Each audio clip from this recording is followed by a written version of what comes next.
Good morning, everybody. Here it is, March 24, 2025. And you see here, Exeter PD, okay? I had requested information and you hid all that information. That information would pertain to the fact that my daughter was having a medical episode. She has seizures. Her boyfriend went to get help. He requested medical attention for her. And lo and behold, the cops of Exeter turned it into a domestic violence situation. And instead of getting the medical attention, she got apprehended. So I requested all the information because you see, seemingly, her boyfriend has come forward and said, I've told them it was medical. I didn't want any charges. They are very well aware of it. I'm telling you right now, I know they're very well aware of it. And the fact is, it all leads back to the situation with my imposter husband and the police. So again, I have requested the information and I requested it be sent to me and nobody wanted to answer the question remains unanswered. The information remains suppressed.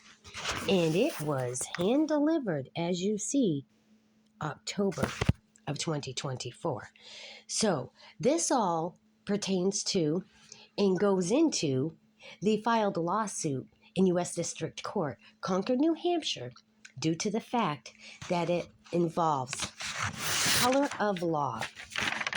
Okay, color of law is when the police and their buddies get together and continuously harass, terrorize, and stalk.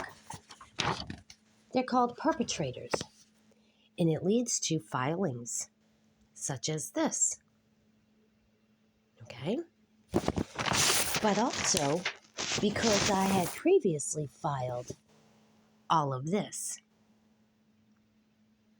So what happened to all this information? Maine, New Hampshire, and Vermont are very well aware of these requests for investigation, the complaints and concerns. And if you look in the news, Google search any of these names, you're going to find that most of them have been charged with other offenses. Michael J. Knox, the principal that was the principal in Brighton, Vermont, at Brighton Elementary School in Island Pond. He was the black principal. He assaulted the children. He sexually assaulted the children, and he assaulted myself for sticking up for the children. And lo and behold, it took until 2021 for someone to finally make an arrest on the son of a bitch. But because he works for the government and he's in New Jersey, he's getting away with it, people. He got charged with rape. And he's getting away with it. Jeffrey Noyce, ex-chief of police, Brighton Elementary, was very well aware of him. Everybody's been very well aware of him. And he was a cop from one end of Vermont to the other, and his wife as well, being part of the sheriff's department. Now she's dead. Thank God. But his daughter still works for Vermont State Police, and all of his buddies too. Remind you, his brothers have already been convicted of raping and murdering little girls right next door to Island Pond, which would be Colebrook, New Hampshire. And the same county state representative, Vincent Aluzzi, and the sheriff, Trevor Colby, all very well aware of it, hiding, aiding, and suppression of information. And so then we go to Strafford County. Strafford County, this is why you've been lawsuited, because you all have been very well aware of everything. And so why is it that the sheriff's department was knocking at a door where I had been staying, announcing themselves as maintenance man, putting over his intercom that I need to open the door or he's coming in? Okay, well, motherfucker, you're on video, surveillance, and audio record doing such. So then we go back to Hampton. Neil Casale. He's already been lawsuited when he was in, where? Raymond area for harassing a girl. Okay?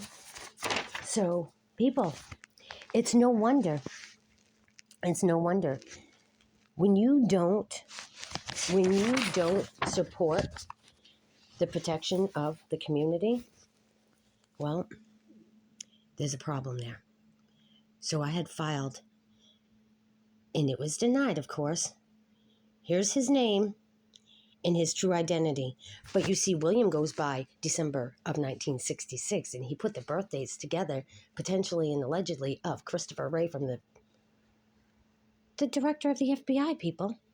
And Christopher Wray and I had a long conversation, October 4th of 2023, about William Asher. 2 hours and 45 minutes, people. And he says to me at the end, Christopher Wray did say, Kim, you've got a friend. And I said, not in you, Christopher Wray, only in Jesus, because I don't play well with the police and frivolous politicians.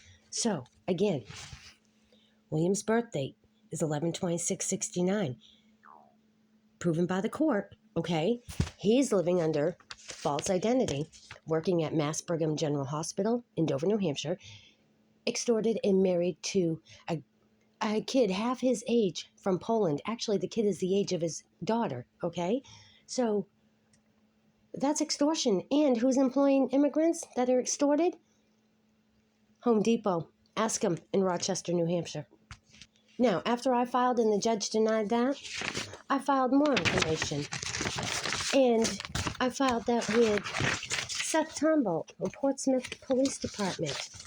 January 6th, I've got email confirmation from him that he started a case and he handed it to James Caldwell. Well, James Caldwell's friends with Greenland PD. He comes from that area. That means he's friends with Michael Drake, who is a previous alleged lover to William Asher, and he's the one that illegally apprehended me, had been surveilling me, and came up with a generated warrant for my arrest, and everything got dismissed. But I had been put into an anxiety attack that led to a heart attack, or was it more so or less than? But Portsmouth Hospital can answer to that because I lawsuited them as well for medical neglect because they did not read the pacemaker results or my medical chart until the following day after releasing me from the ER and putting me into Brentwood jail unjustifiably, withheld me. That means Michael Drake kidnapped me by gunpoint and restraint. They held me by gunpoint, kidnapping, restraint, and I was locked in a cell. I had no food. I had no water. I was mislabeled. I was mistreated. I was neglected medically, physically, emotionally. I was told that I was suicidal, and I wasn't any of these. So with that being said, anybody that was in or working for Brentwood Jail, April 7th, April 8th, during totality time within that 24-hour period, just know you're either lawsuited or you're going to be subpoenaed, okay? So that doesn't conclude the filings, but that tells you a little bit of what's been happening to me in New Hampshire. And mind you, I have paperwork to prove because I got the whole case sent to me. York County, Maine, I suggest you all know that I'm coming forward with a lawsuit against all of you. Janet Mills, fuck you.